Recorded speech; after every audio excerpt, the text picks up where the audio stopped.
여러분 안녕하세요. 뉴욕 이후의 헤더예요. 오늘도 여러분께 생생한 뉴욕 증시 마감 시황을 현지에서 새벽 배송해드리러 찾아왔습니다. 네, 이날 뉴욕 증시는 이제 한 주의 출발을 좀 좋지 않은 분위기로 출발을 했는데요. 이제 지난주부터 이어져 오고 있는 그런 테마라고 할 수 있겠죠. 바로 이 국채금리 상승에 대한 불안감. 이것이 계속해서 좀 이어지면서 이날에도 증시에 안 좋은 영향을 미쳤습니다. 그래서 이날에는 특히 이제 기술주가 크게 좀 급락한 모습을 볼 수가 있는데요. 숫자 먼저 살펴보시면요. 다우지수는 좀 등락을 거듭한 끝에 0.09% 소폭 상승하면서 마감을 했고요. S&P는 0.77% 내렸고 여러분 보시면 나스닥 지수가 2.46%좀 큰 폭으로 내렸습니다.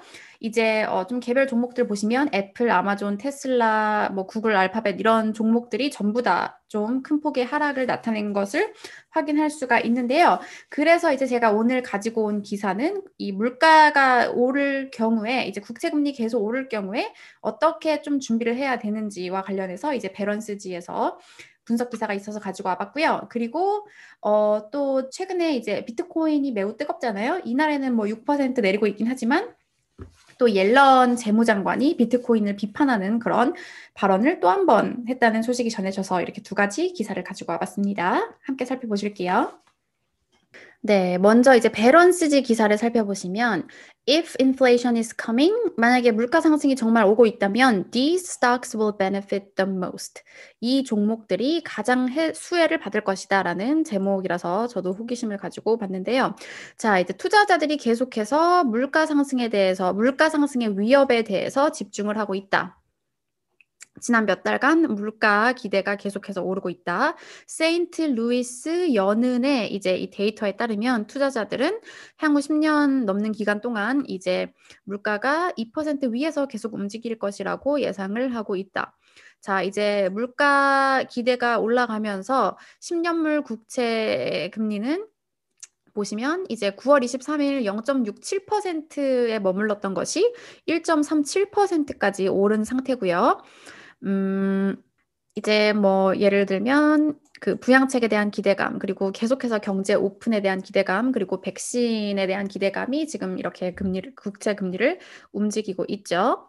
이제 국채 금리가 높아지면은 증시 투자자들에게는 anxiety, 이 우려하도록 만들게 불안감을 조성하게 됩니다.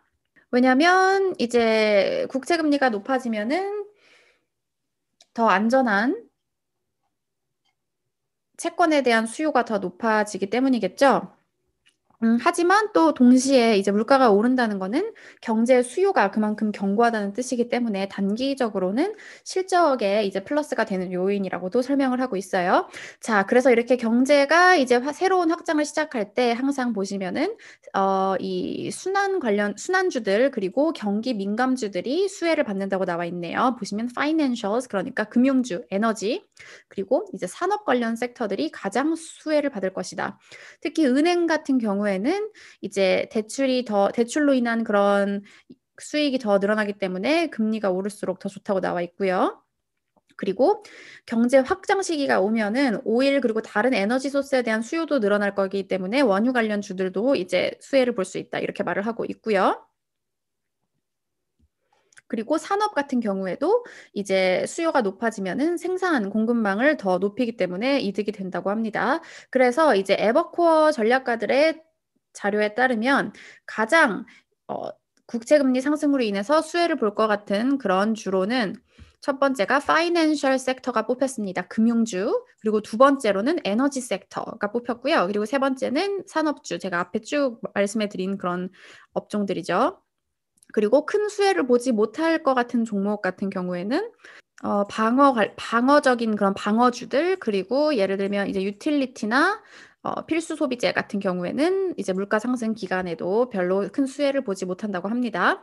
그래서 보시면은 이제 SPDR 이제 그 S&P 은행 ETF 같은 경우에는 9월 23일 이후 71%나 올랐고요.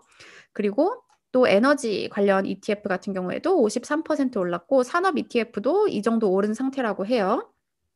자, 어, 그래서 지금 밸런스지가 추천을 하는 것은 이제 요런 앞에 알려드린 섹터들이 계속해서 continued earnings momentum through 2022.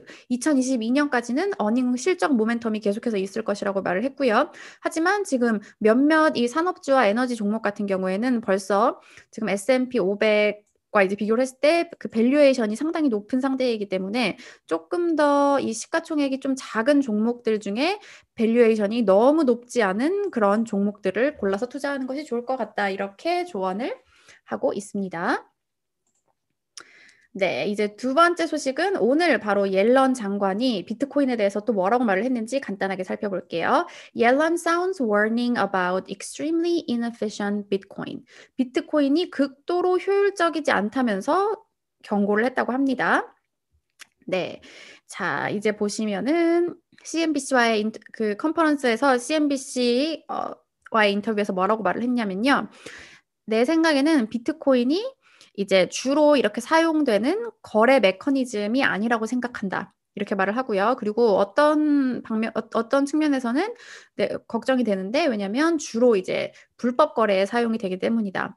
그리고 이는 극도로 효율적이지 않은 이런 거래를 하는 방법이기 때문에 이 거래 과정에서 소요되는 이 에너지의 양은 믿을 수가 없을 정도다. 이렇게 말을 하고 있는데요. 저도 처음에 이게 무슨 말인가 했더니 밑에 설명을 해보니까 이제 비트코인 채굴이 뭐 복잡하고 또 많은 이제 전기가 필요하고 이런 얘기들을 지금 밑에 설명으로 CNBC가 해놨습니다.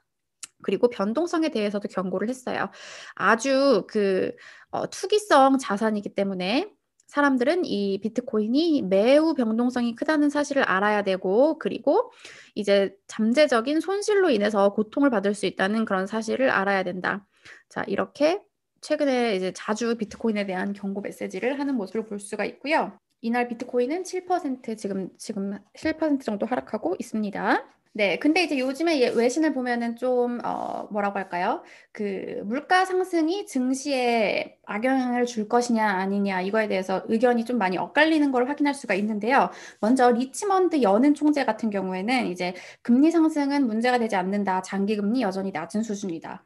이렇게 말을 했고요. 그리고 펀드 스트렛의 이제 창립자인 톰 리 같은 경우에도 지금 주가 저가 매수에 나서야 될 이유가 많다. 그 이유들 중에 몇 가지로 이제 부양책 그리고 V자 회복 같은 게 있다 이러면서 지금 이 기회라고 설명을 하기도 했어요. 실제로 이제 부양책 관련해서 오늘 또 장 마감 얼마 전에 나온 속보인데요. 이제 하원 예산위원회를 부양책이 지금 통과한 상태고요. 금요일에 최종 표결이 날 수도 있다는 그런 소식이 들려오고 있습니다. 그래서 이 부양책 소식이 빠르게 나올 것 같다는 생각이 들고 있고요. 네, 그리고 또 이 물가랑 관련해서 이 다들 그 빅쇼트 영화 보셨나요? 그 빅쇼트의 주인공인 마이클 버리 그 사람이 또 트위터에 오늘 올린 거에 따르면 이제 물가가 오르는 것에 대해서 우려가 된다는 그런 메시지를 올렸고요. 그리고 이제 비트코인은 단기적으로는 좋을 수 있지만 어쨌든 정부의 그런 규제들을 맞이하게 될 것도 이런 비슷한 얘기를 했습니다. 네, 이제 개별 종목 소식으로 좀 들어가 보면요. 아까 말씀드린 것처럼 애플 3% 가까이 내렸고, 테슬라 이날 8.5% 내렸습니다. 아마존 2.13% 내렸고요. 그러니까 이제 또 국채금리가 오르면 이제 그동안 저금리의 수혜를 받던 기술주들이 계속 이렇게 타격을 받고 있죠. 반면에 이제 경기 민감주들은 모두 상승하면서 그나마 이제 다우는 이날 상승으로 마감했잖아요. 디즈니 4.42% 올랐고요. 캐터필러 3.88% 올랐고, 아메리칸 익스프레스 3.22% 오르고 쉐브론도 2.7% 상승했어요. 또 이제 보잉 같은 경우에는 2.11% 하락했는데요. 이제 비행 중에 이제 777 이 항공기가 고장이 났다고 하죠. 그래서 이거를 단 모든 777기를 운항 중단한다고 발표하면서 하락을 했고요. 이 777 엔진을 만드는 회사인 레이테온 테크놀로지도 1.7% 하락을 했습니다. 네. 그리고 이제 시장이 또 이날 또 집중을 했던 거는 내일 여러분 파월 의장이 상원은행 청문회에서 또 증언을 하게 되거든요. 이 최근 국채금리 상승에 대해서 어떤 발언을 할지 지금 관심이 집중되고 있습니다.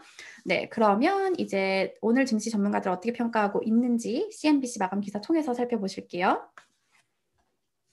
네, 이제 보시면은 밀러 타박의 맷 말리 수석 전략가 같은 경우에는 이 국채금리의 움직임은 투자자들이 유의 깊게 지켜봐야 하는 움직임이다. 요렇게 발언을 했는데요. 근데 반면에 여기 밑에 보시면은 트루이스트의 킷 레너 수석 전략가는 뭐라고 말을 했냐면요. We do not see the recent increase in yields as a threat to the bull market. 최근에 국제금리가 상승하는 것이 강세 시장의 위협이라고 생각하지 않는다. 이렇게 말을 하면서요.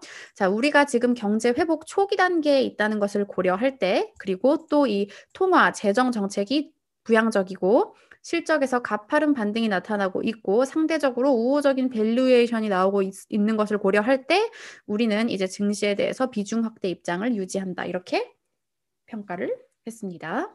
네, 여러분 오늘 증시 소식은 여기까지 전해드렸고요. 저는 내일 또 증시 마감 소식을 갖고 찾아오도록 할게요. 여러분, 내일 만나요.